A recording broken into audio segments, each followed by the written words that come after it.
MP ఎన్నికలను అత్యంత ప్రతిష్టాత్మకంగా తీసుకుంది. గెలుపు గుర్రాలకి టికెట్లు ఇవ్వడానికి పెద్ద కసరత్తే చేస్తుంది. ఆ క్రమంలో తాజాగా బీఆర్ఎస్ ప్రకటించిన 4 ఎంపీ అభ్యర్థులపై ఆసక్తికర చర్చ మొదలైంది.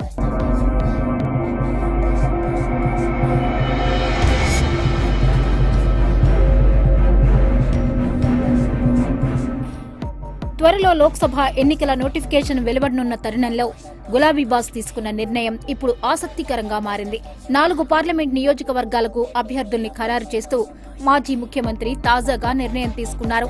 అది గులాబీ పార్టీలోనే కాదు, రాజకీయ వర్గాల్లోనూ ఆసక్తికర చర్చకు తెరతీసింది. తెలంగాణలోని 17 పార్లమెంటు స్థానాల్లో కొన్ని స్థానాలకు ఇప్పటికే బీజేపీ, కాంగ్రెస్ పార్టీలు అభ్యర్థులను ప్రకటించాయి. ఆ క్రమంలో తాజాగా మల్కాజ్గిరి, చేవెళ్ల, మెదక్, జహీరాబాద్ ఎంపీ స్థానాలకు గులాబీ బాస్ అనూహ్య రీతిలో కొత్త ముఖాలను తెరమీదకు తేవడం ఆసక్తికరంగా మారింది. పార్లమెంట్ ఎన్నికల్లో బీఆర్ఎస్ టికెట్ కోసం పెద్ద ఎత్తున పోటీ ఉందంటూ ప్రచారం జరిగినా ప్రచారంలో వినిపించిన ముఖ్య నేతలు చివర్లో వెనక్కి తగ్గినట్లు కనిపించారు.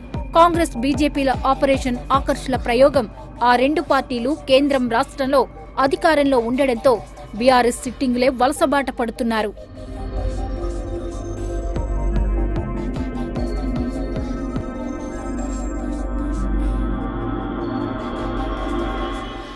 ఇలాంటి పరిస్థితుల్లో బీఆర్ఎస్ ముఖ్య నేతలు అనవసర రిస్క్ ఎందుకని భావిస్తున్నారన్న అంశం ఇప్పటికే హాట్ టాపిక్ గా మారింది.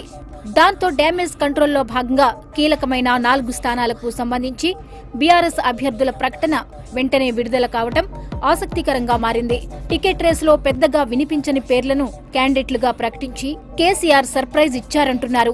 మల్కాజ్గిరి పార్లమెంటు స్థానానికి సెంబిపూర్ రాజును అభ్యర్థిగా ప్రకటించారు. ఇప్పటికే ఆయన ఎమ్మెల్సీగా ఉన్నారు.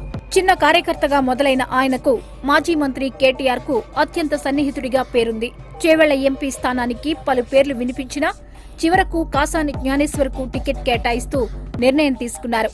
ఆయన అసెంబ్లీ ఎన్నికల వరకు టీడీపీ తెలంగాణ అధ్యక్షుడిగా వ్యవహరించారు.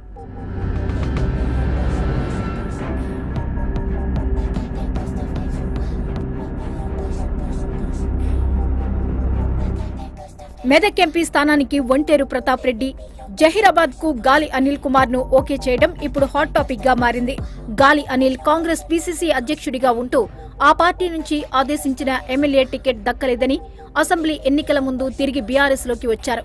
చేవెళ్ల, జహీరాబాద్ లకు సంబంధించిన ఈ 2 అభ్యర్థులు అసలు టికెట్ రేసులోనే కనిపించలేదంటారు. అలాంటిది అనూహ్యంగా ఎంపీ క్యాండిడేట్ల రూపంలో తెరమీదకు రావడం ఆసక్తికరంగా మారింది.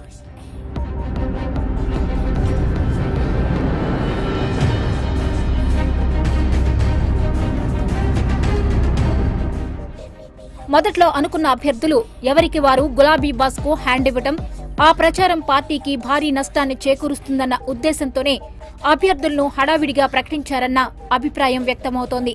నిజానికి మల్కాజ్గిరి ఎంపీ స్థానానికి సెంబిపూర్ రాజుతో పోలిస్తే మాజీ మంత్రి మల్లారెడ్డి కుమారుడు భద్రారెడ్డికే సానుకూలత ఎక్కువంటున్నారు. అయితే మొదట్లో ఎంపీ టికెట్ ఆశించిన భద్రారెడ్డి తండ్రితో కలిసి సీఎం రేవంత్ రెడ్డిని కలిసి వచ్చాక వెనక్కి తగ్గారట. అందుకే సెంబిపూర్ అభ్యర్థిగా ఖరారయ్యారట. ఏది ఏమైనా కేసీఆర్ నిర్ణయించిన అభ్యర్థులు ఎంతవరకు నెగ్గుకొస్తారో చూడాలి.